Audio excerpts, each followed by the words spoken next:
Welcome everyone. My name is Dr. Douglas Lecorchik from Methodist University in North Carolina, United States of America. I'm very excited to come to Panjab University and speak at the G20 Youth International Seminar. The topic that I'm going to share about is contemporary STEM education and ethical considerations from an international perspective.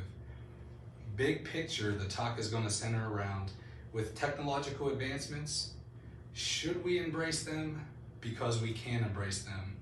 And I think there's a really nice fit with the perspective of one Earth, one family, one future.